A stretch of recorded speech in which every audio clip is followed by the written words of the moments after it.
ఉమ్మడి ఆంధ్రప్రదేశ్లో దెందులూరు రాజకీయం ఎప్పుడు కూడా ఆసక్తికరంగా సాగుతుంది. మాజీ ఎమ్మెల్యే చింతమనేని ప్రభాకర్ అక్కడ రాజకీయాలను శాసిస్తూ ఎప్పుడు కూడా ముందుండేటటువంటి ప్రయత్నం చేస్తున్నారు. 2019లో ఓటమి తర్వాత మరొకసారి 2024లో ఎన్నికలకు సిద్ధమవుతున్నటువంటి నేపథ్యంలో ఆయనతో మాట్లాడేటటువంటి ప్రయత్నం చేద్దాం. సార్, ఇప్పటికీ మీరు జనంలో నిత్యం ఉండేటటువంటి ప్రయత్నాలు చేస్తున్నారు. ఇప్పుడు జనం నుంచి ఎటువంటి స్పందన అనేది వస్తుంది? ఒక దెందులూరే కాదు, రాష్ట్ర వ్యాప్తంగా తెలుగుదేశం జనసేన కలయిక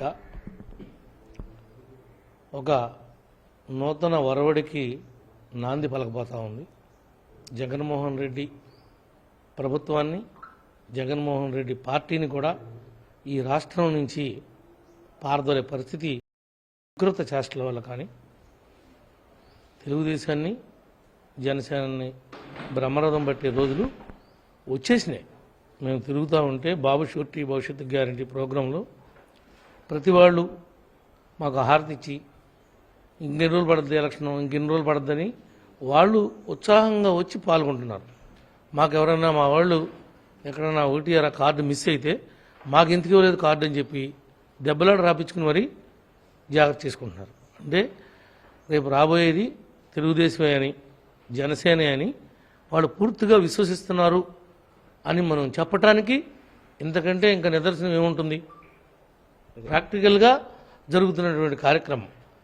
ఇప్పుడు 9 గ్రామాలు తిరిగాను, ఇంకా 85 గ్రామాల్లో మిగిలిన గ్రామాలని కూడా రేపు సంక్రాంతి వెళ్ళిన తర్వాత ఎన్నికల కోడ్ వచ్చేటప్పటికే ప్రచారం అంతా కూడా పూర్తవుతుందని భావిస్తా ఉన్నాం. 2009లో 2014లో మీరు అద్భుతమైనటువంటి విజయాన్ని అందుకున్నారు. కానీ 2019లో ఊహించినటువంటి ఓటమిని ఎదురు చూశారు. అప్పటికి ఇప్పటికీ నియోజకవర్గంలో వచ్చినటువంటి తేడా ఏంటి? మీరు ఏ రకంగా సిద్ధం?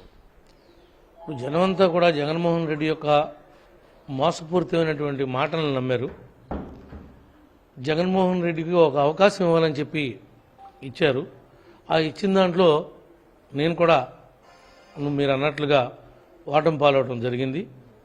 మళ్ళీ అదే జనం తెలుసుకుని ఎందుకు జగన్మోహన్ రెడ్డిని గెలిపించామని చెప్పి ఈ రోజున లెంపలేసుకుంటున్నారు. ఇంత తప్పు చేశామేంటి, రాష్ట్రం ఇలా ఎడారిలాగా మార్చాడు, ఒక భవిష్యత్తు లేదు,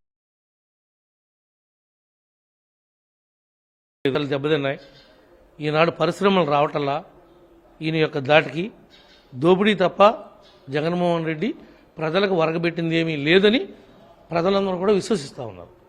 2009, 2014ని కూడా అధిగమించి మేము ఇంకా ఎదరికెళ్ళబోతున్నాం. అవన్నీ కూడా మీరే చూస్తారు. 2019 తర్వాత మీరు కేసులు కానీ ఇలాంటి రకరకాలైనటువంటి ఇబ్బందులు ఎదుర్కొన్నారు. 2024 తర్వాత, ఎన్నికల తర్వాత ప్రభాకర్ ఏ రకంగా చూడబోతున్నారు? కేసులు అవన్నీ కూడా జగన్మోహన్ రెడ్డి పెట్టించినటువంటి కేసులు అక్రమ కేసులు తప్ప నేను తప్పు చేస్తే పెట్టిన కేసులు కాదు కదా. అటన్నిటిని న్యాయస్థానంలో తగిన రీతిలో ఎదుర్కొంటాం. ఎప్పుడూ కూడా కోర్టునే నమ్మాం, కోర్టు న్యాయమే చేస్తుంది. రకరకాల పరిణామాలు నియోజకవర్గంలో చోటు చేసుకుంటున్నారు. 2009, 2014లో తిరుగులేని నేతగా ఉన్నారు. ఇప్పుడు కూడా మీరు మళ్ళీ పోటీకి సిద్ధమవుతున్నారు. అంటే చిన్న చిన్న ఇష్యూస్ అనేవి మీ నియోజకవర్గంలో మీరు టార్గెట్గా జరుగుతున్నాయి. వాటిని ఏ రకంగా చూస్తారు? అవన్నీ చేతగానోళ్ళు, పనికిమాలినోళ్ళు రకరకాలుగా మాట్లాడుకుంటారు. వాళ్ళెవరో ఏదో మాట్లాడుకున్నారు కదా అని నా స్థాయిలో నేను మాట్లాడాల్సినటువంటి అంశం కాదు. మా నాయకులు, కార్యకర్తలు చూసుకుంటారు. ఆయన 2024లో కూడా ప్రజలు టీడీపీకి బ్రహ్మరథం పట్టేందుకు సిద్ధంగా ఉన్నారని, అలాగే 2024లో ఎన్నికలకి ఎలక్షన్ కోడ్ వచ్చే నాటికే అన్ని గ్రామాల్లోనూ పర్యటన పూర్తి చేసుకుని ఎన్నికలకు సిద్ధంగా ఉంటానని చింతమనేని ప్రభాకర్ చెబుతున్నారు. అలాగే ఇక్కడ ఉండేటటువంటి నియోజకవర్గంలో చోటు చేసుకుంటున్నటువంటి పరిణామాలకు మాట్లాడటం తన స్థాయి కాదని ఆయన స్పష్టం చేస్తున్నారు. వీడియో జర్నలిస్ట్ కరి శ్రీనివాస్తో మల్లికార్జున్, దెందులూరు నుంచి.